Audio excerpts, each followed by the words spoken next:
마태복음 5장 1절부터 12절 말씀까지 함께 봉독합니다. 예수께서 무리를 보시고 산에 올라가 앉으시니 제자들이 나아온지라. 입을 열어 가르쳐 이르되 심령이 가난한 자는 복이 있나니 천국이 그들의 것임이요 애통하는 자는 복이 있나니 그들이 위로를 받을 것임이요 온유한 자는 복이 있나니 그들이 땅을 기업으로 받을 것임이요 의에 줄이고 목마른 자는 복이 있나니 그들이 배부를 것임이요 긍휼히 여기는 자는 복이 있나니 그들이 긍휼히 여김을 받을 것임이요 마음이 청결한 자는 복이 있나니 그들이 하나님을 볼 것임이요 화평하게 하는 자는 복이 있나니 그들이 하나님의 아들이라 일컬음을 받을 것임이요 의를 위하여 박해를 받는 자는 복이 있나니 천국이 그들의 것임이라. 나로 말미암아 너희를 욕하고 박해하고 거짓으로 너희를 거슬러 모든 악한 말을 할 때에는 너희에게 복이 있나니 기뻐하고 즐거워하라. 하늘에서 너희의 상이 큼이라. 너희 전에 있던 선지자들도 이같이 박해하였느니라. 아멘. 네, 오늘부터 우리 산상설교 5장부터 8장까지 말씀, 중간에 동일한 말씀이 있는 누가복음의 말씀을 한두 군데 이렇게 해서 산상설교를 함께 보려고 합니다. 산상설교라는 말은 성경에 나와 있지 않아요. 그러나 예수님께서 산에서 설교하신 거다. 그렇게 해서 산상설교라고 하기도 하고 산상수훈, 산에서 산 위에서 가르치신 말씀 이렇게 말을 하기도 합니다. 오늘 말씀의 1절에 보면 예수께서 무리를 보시고 산에 올라가 앉으셨다. 이렇게 산이라고 하는 장소가 나오죠. 물론 누가복음에 보면 이 동일한 말씀이 다 나와 있지는 않지만 한 4가지 정도의 축복 이야기가 나와 있는 배경은 평지이기도 해요. 그래서 누가복음은 평지설교라고 말하고 마태복음은 산상설교라고 그렇게 말을 합니다. 어쨌든 마태복음이 기록하고 있는 이 5장부터 8장까지 이야기에서 우리는 예수님께서 하나님 나라에 대해서 어떻게 가르치고 있는가를 함께 볼 필요가 있습니다. 먼저 마태복음에서는 하나님 나라라는 단어 우리말 번역으로 그렇게 단어가 나와 있지 않고 마가복음에서는 하나님 나라라고 되어 있는데 마태복음은 천국 혹은 하늘나라 이렇게 되어 있어요.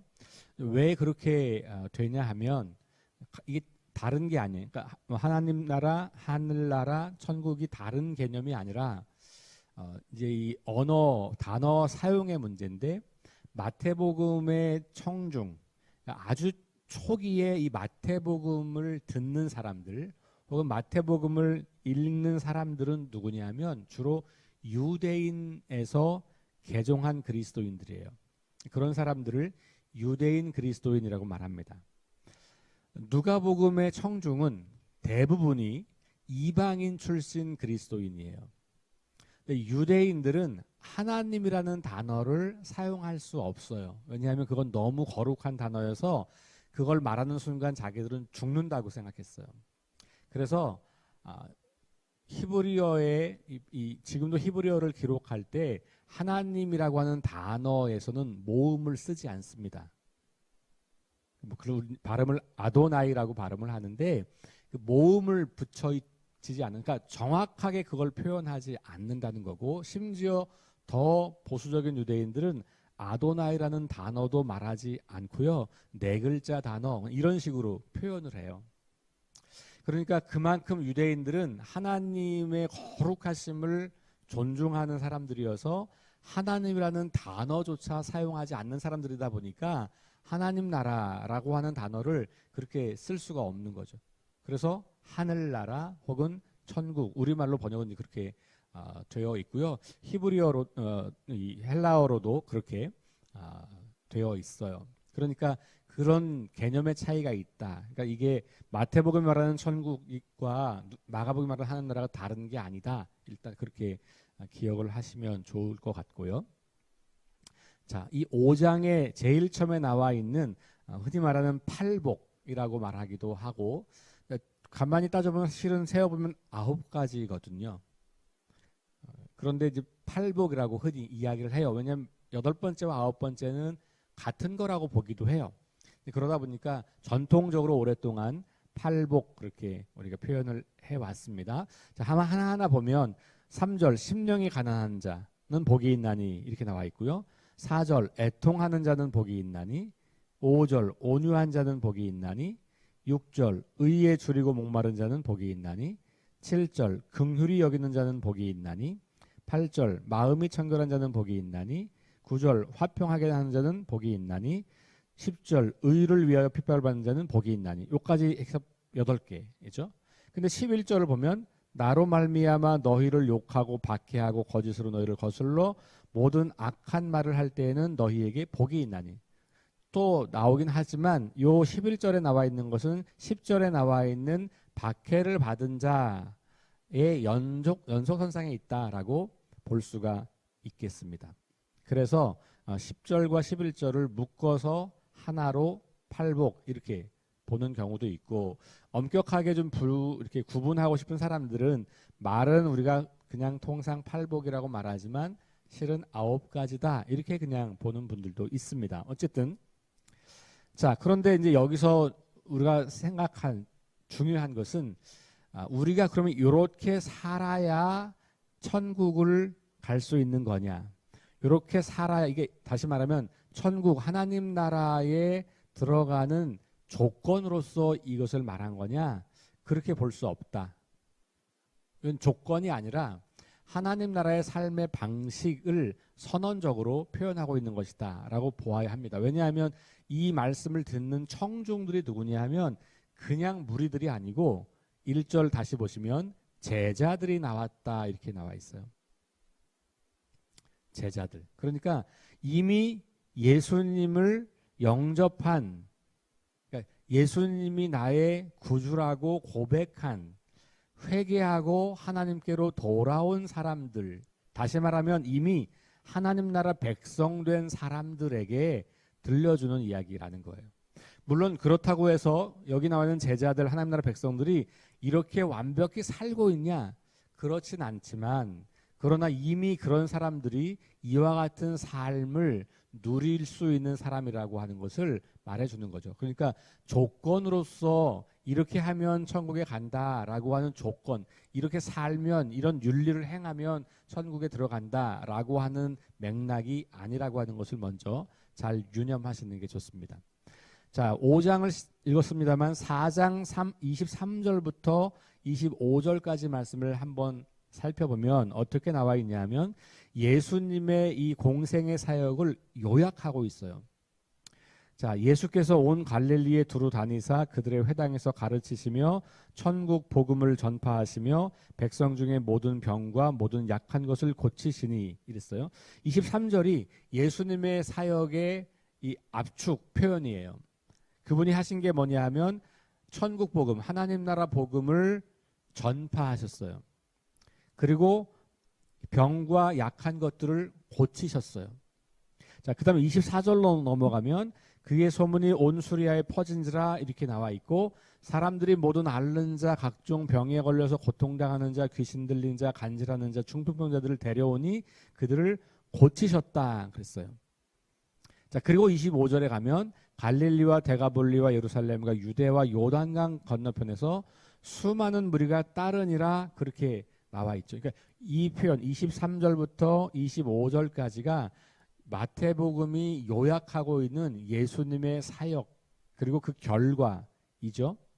그리고 나서 이제 5장에 가서 예수님께서 산에 올라가시니까 제자들이, 다시 말하면 이미 하나님 나라 복음을 듣고 그 다음에 하나님 나라가 이미 임한 것을, 이런 병이 고쳐지고 약한 것이 고쳐지고 귀신이 쫓겨나는 이런 현상들을 통해서 하나님 나라가 이미 시작됐구나 라고 하는 것을 보고 경험한 사람들이 그 예수님을 하나님 나라의 백성이 되게 우리를 초대하신 분이라고 생각하고 그분을 따르며 하나님 나라의 삶을 살기 시작했던 사람들이 예수님을 따라서 산으로 올라왔다. 이렇게 이제 문맥이 이어지는 거예요. 그러니까 예수 안 믿는 사람들에게 이 말한 게 아니고 예수 믿는 사람들에게 이 말을 한 거다. 그리고 예수님을 따르기로 결정하고 하나님 나라 복음을 받아들인 사람들에게 이렇게 말씀을 하신 거예요. 그러니까 이것은 이렇게 살면 천국 갈 수 있어 들어오는 거야 라고 하는 조건은 아니지만 그렇게 살기로 하나님 나라 백성 살기로 결단한 사람들에게는 마땅히 따라야 할 윤리가 되기도 하는 거예요. 그러니까 조건은 아니지만 하나님 나라 백성으로서 마땅히 행해야 하고 마땅히 그런 삶을 누리게 되는 그런 삶으로서의 윤리를 말하고 있다라고 이해를 하시면 되겠습니다. 자, 그래서 하나님 나라 백성, 다시 말하면 그리스도인 되는 것과 그 다음에 우리가 어떤 삶을 사는 것은 늘 연결되어 있는 거예요. 이걸 분리할 수는 없다. 복음과 윤리를 따로 뗄 수 없다. 우리의 정체성과 우리의 삶의 방식은 떨어지지 않는 것이다. 이 신앙의 두 바퀴와 같은 거죠. 그런데 앞선 바퀴가 뭐냐면 복음인 거죠. 정체성. 우리가 누구인가? 하나님 백성이 되었다. 우리가 어떻게 하나님 백성이 되었는가? 은혜로 된 거다. 이게 이제 복음이잖아요. 그 복음이 앞서서 가고 그 뒷바퀴로 따라가는 게 자연스럽게 그런 새로운 정체성에 걸맞는 삶의 윤리, 새로운 윤리를 우리가 발견하게 되는 것이죠. 그래서 그런 삶을 살고자 걸어가는 것. 그게 하나님 나라 백성이 살아가는 삶의 방식이라고 하는 거죠. 자, 심령이 가난하다. 누가복음은 그냥 가난한 자는 이렇게 나와 있어요. 네, 마태복음은 여기에 심령, 마음이 가난한 자는 이렇게 말을 하고 있는 것이죠. 마음이 가난하다라고 하는 것도 실제로 어떤 사람이 마음이 가난해지냐면 실제로 가난한 사람들이 주로 마음이 가난해집니다. 물론 다 그런 건 아니죠. 그래서 여기 마음의 문제로 국한할 필요는 없겠다. 대부분의 실제로 가난한 사람들이 마음조차 가난할 수 있기 때문에 가난한 사람들 혹은 심령이 가난한 사람들이라고 말할 때 그것은 경제적인 물질적인 가난과 반드시 연결이 됩니다. 특별히 구약 성경에서 가난한 자라고 하는 말과 경건한 자라고 하는 말이 동일한 단어로 사용될 때가 굉장히 많아요. 왜 그러냐 하면 가난한 사람들은 힘이 없는 사람들이에요. 그리고 단순히 돈만 없는 게 아니고 사회적으로는 가장 약자 중에 특별히 성경 이 구약과 신약 시대의 사람들에게는 가난은 가장 약한 사회적인 약자입니다. 그러면 이 사람들이 뭘 의지할 수 있을까요? 의지할 수 있는 게 세상에 아무것도 없어요. 그럼 뭘 의지할까요? 그래서 하나님만 의지하는 거예요. 하나님만 의지하기 때문에 그 사람들이 경건한 사람들인 거예요. 가난해서 경건한 게 아니라 가난하다고 하는 것이 결국은 그 사람들의 삶을 이 세상에서는 붙잡을 게 아무것도 없고 의지할 게 아무것도 없기 때문에 오직 하나님만 바라보는 사람들. 그래서 그 경건한 사람들을 향하여서 가난한 자들 이렇게 구약 성경은 표현하는 것이 곳곳에 등장합니다. 그러니까 예수님은 이미 구약만 알고 있고 구약 성경을 알고 있는 분이고 그 구약에 등장하는 가난한 사람들을 가리켜서 경건한 자라고 표현을 하는 것을 너무 잘 알고 계신 분이기 때문에 이 심령이 가난한 자라고 하는 말을 통해서 그렇게 하나님만 의지하는 사람.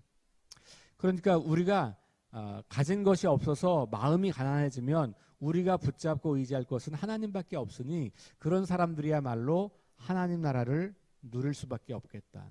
이 땅에서 뭘 추구하려고 하지 않잖아요. 할 수도 없거니와. 그러니 그가 추구하는 것은 바로 하나님의 나라, 천국. 그러니까 심령이 가난한 자는 복이 있나니 천국이 그들의 것이며 이렇게 연결될 수밖에 없는 것이죠. 저와 여러분들이 물질을 가지고 살면서 아마 여기 계신 분들은 거의 대부분 그냥 우리 보통의 삶을 살고 있는 분들이잖아요. 그죠? 우리가 무슨 아주 특별한 이 거물급 인사들도 아니고 그다음에 무슨 그럴 만한 힘과 재산이 있는 것도 아니고 조금 많고 적음의 차이는 있겠지만 그냥 평범한 사람들이죠. 그러나 우리에게 중요한 것은 그 물질이 하나님으로부터 온 것임을 기억하고 그 물질을 붙잡고 사는 인생이 아니라 우리의 심령은 가난해져서 하나님 한 분을 붙잡고 그분을 의지하고 살아가는 그런 경건한 사람들이 될 수 있기를 주의 이름으로 축원합니다. 애통하는 자라고 하는 말은 슬퍼하는 자라는 말이에요. 삶에 문제가 있고 어려움이 있고 고통이 있을 때 우리는 애통하게 됩니다. 우리가 애통하는 마음을 가지고 살아가는 것은 나만의 문제만이 아니라 내 마음이 상할 때가 언제냐면 이 세상이 깨어진 것을 보고 우리는 마음이 상하기도 해요.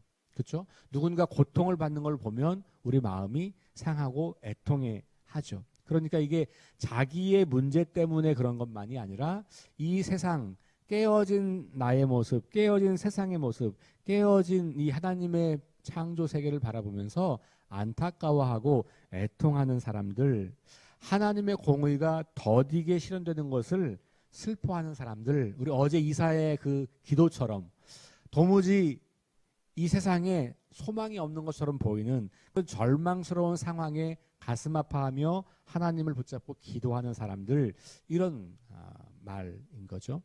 그런 마음이 하나님 나라를 살아가는 우리들에게는 늘 있어야 하는 것이죠. 왜냐하면 우리가 이 땅을 살지만 하나님 나라를 이미 살고 있는 사람들이기 때문에 하나님 나라의 관점으로 이 세상을 바라보게 되면 그런 이사야와 같은 안목을 갖게 되는 거고, 그래서 우리의 슬픔, 우리의 고통만이 아니라 이 땅에 여러 사람들의 이웃과 이 온 세상의 아픔에 동참하며 애통하는 사람들, 그들은 하나님이 주시는 위로를 받게 된다. 그러니까 하나님이 주시는 위로가 있다고 하는 것이 가장 큰 소망이죠. 그렇죠? 세상에서 우리를 위로할 게 없고 세상이 우리를 위로하는 것은 한정이 되어 있지만 하나님께서 우리를 위로하신다. 이것만큼 큰 소망이 없는 거죠. 이사야가 그렇게 기도할 수 있는 것은 하나님은 반드시 약속을 이루시는 분이다 라고 하는 것을 믿기 때문이잖아요. 그 믿음이 우리를 위로하게 되죠. 이 세상을 살아가면서 애통하는 그런 삶을 통해서 하나님이 주시는 위로를 충분하게 경험하시는, 오늘도 그 위로 안에서 소망을 가지고 살아가는 하루가 될 수 있기를 원합니다. 온유한 자라고 하는 단어가 등장하죠. 여기 온유함은 그냥 단순히 우리가 흔히 생각하는 그냥 부드럽고 착한, 젠틀한 이런 느낌이라기보다는 억압 중에도 겸손함을 잃지 않는 자세를 말해요. 우리가 겸손함을 잃어버릴 때가 언제냐면 누군가 나를 막 짓누르려고 할 때 내가 살아나려고 하니까 내 힘을 쓰게 되고 내가 막 올라오게 되지 않습니까? 그런데 온유함이라고 하는 것은 평상시 상태를 더 넘어서 큰 압박이 오는 상황에서도 그것을 견디고 겸손하게 자신을 유지하는 사람들, 그런 사람들에게는 그 압박에도 불구하고 하나님이 주시는 보상이 있다는 거예요. 그래서 온유한 자는 그들이 땅을 기업으로 받는다. 뭔가 보상을 받게 되는 거죠. 물론 이 땅을 기업으로 받는다는 말과 천국이 그들의 것임이라고 하는 말이 동일한 맥락일 수 있어요. 왜냐하면 우리가 땅을 얻는 것은 이 땅에서 땅이 많아지는 게 아니기 때문에 그렇죠. 여기서는 하나님 나라를 유업으로 받는다라고 하는 맥락으로 우리가 이해할 수 있는 것이죠. 의에 줄이고 목마른 자, 마찬가지죠. 우리가 이 땅을 살아가면서 의에 줄이고 목마른다고 하는 것은 핍박과 억압이 있지만 여전히 하나님을 통해서 이루어질 그 하나님 나라의 의, 그것을 갈망하는 것이죠. 그러니까 내가 좀 고통스럽고 견디기 어렵다고 할지라도 하나님 나라의 의를 이루는 사람이기 때문에 그것을 견뎌내는 거죠. 그것을 갈망하는 것이죠. 그것을 기대하는 것이죠. 그런 삶을 사는 사람들, 그들이 결국은 배부르다라고 하는 것은 만족함을 누리게 될 거다. 하나님의 공의가 이루어지는 것을 보게 될 거다라고 하는 것. 긍휼히 여기는 자, 요거 아까 애통하는 자하고 많이 맥락이 비슷합니다만, 가난하고 억압받는 사람들에 대해서 갖는 자비로운 마음, 이게 이제 긍휼히 여기는 마음이죠. 하나님께서 우리를 바라보시는 관점이 바로 긍휼히 여기시는 거예요. 예수님께서 사람들을 긍휼히 여기셨다. 그 긍휼히 여긴다고 하는 말을 영어 단어로 바꿨을 때 컴패션이라는 단어를 쓰거든요. 컴패션은 고통을 함께 하다라는 말이에요. 컴이라고 하는 게 함께라는 말이고 패션이라고 하는 게 그 고난.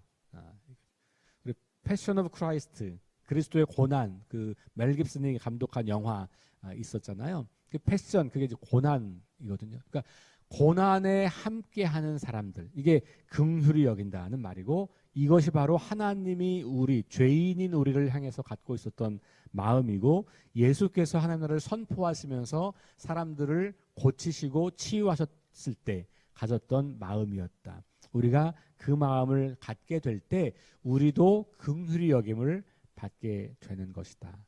이것이 바로 하나님 나라 백성들이 이 땅에서 살아가는 삶의 방식이다라고 하는 것을 말해주고 있죠.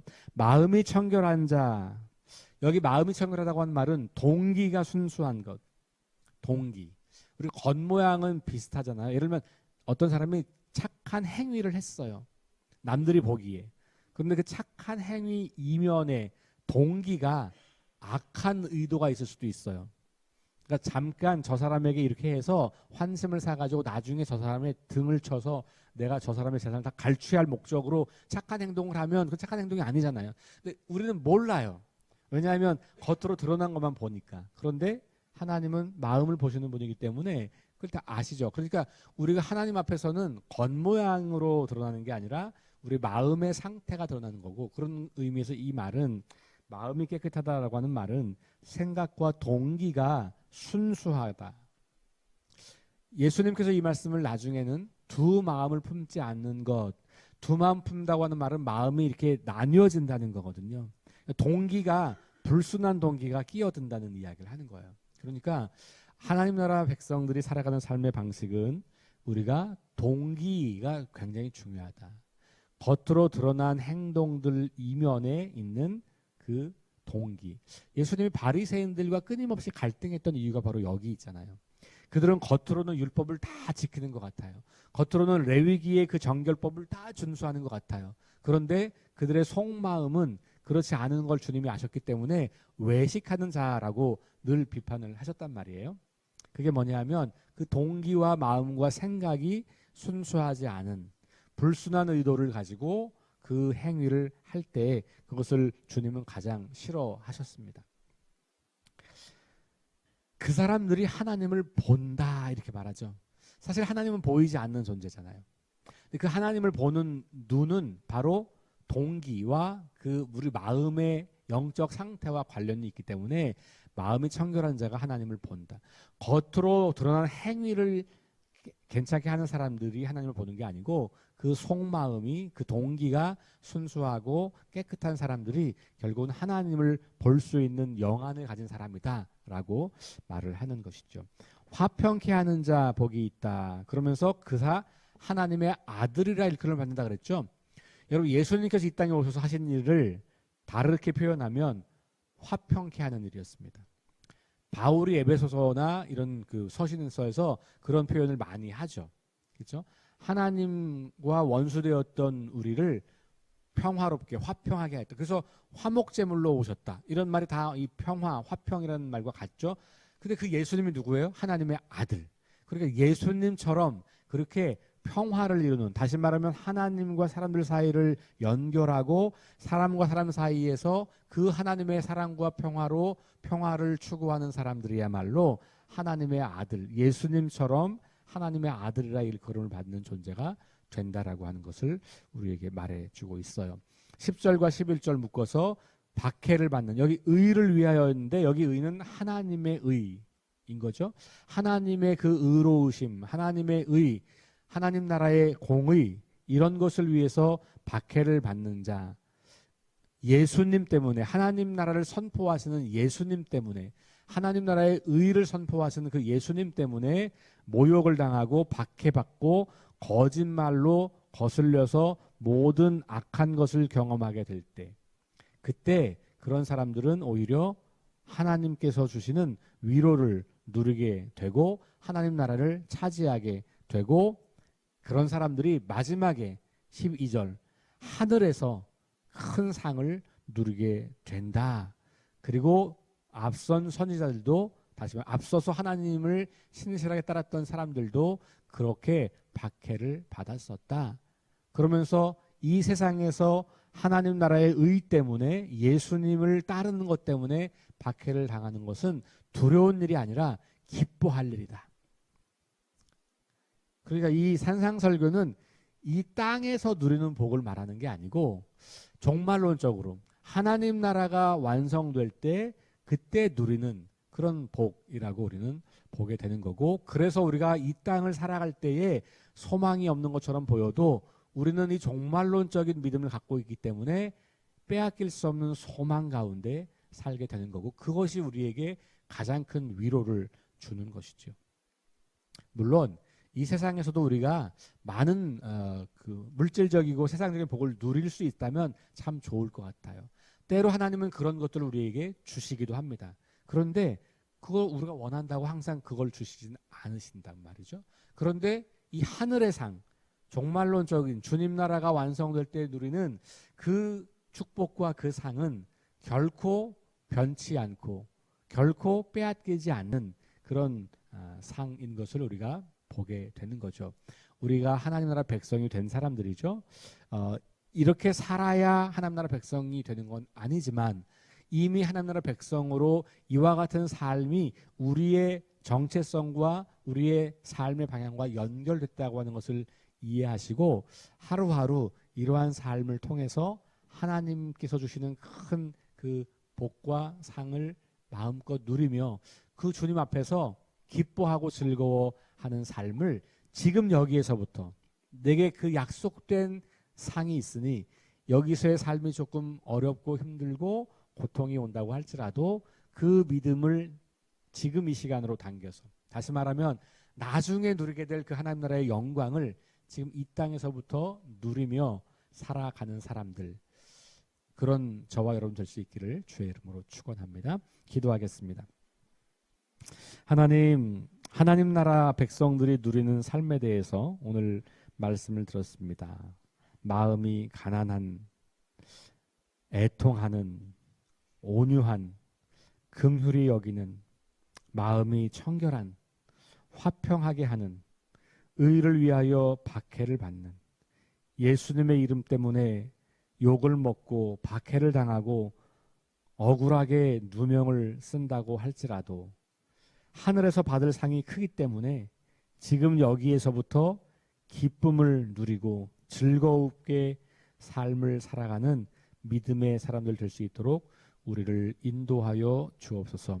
우리가 이와 같이 하나님 나라 백성이 되어서 그 나라 삶을 차근차근 하나하나 배워나가고 연습하고 그렇게 살아가는 그런 걸 통해서 이 땅에서 하나님을 볼 수 없는 사람들이 하나님을 만나게 되고 하나님 나라를 갈망하는 사람들이 우리 안에서 이루어지고 있는 그 나라를 보고 경험하고 배울 수 있도록 우리를 사용하여 주옵소서. 예수님 이름으로 기도합니다.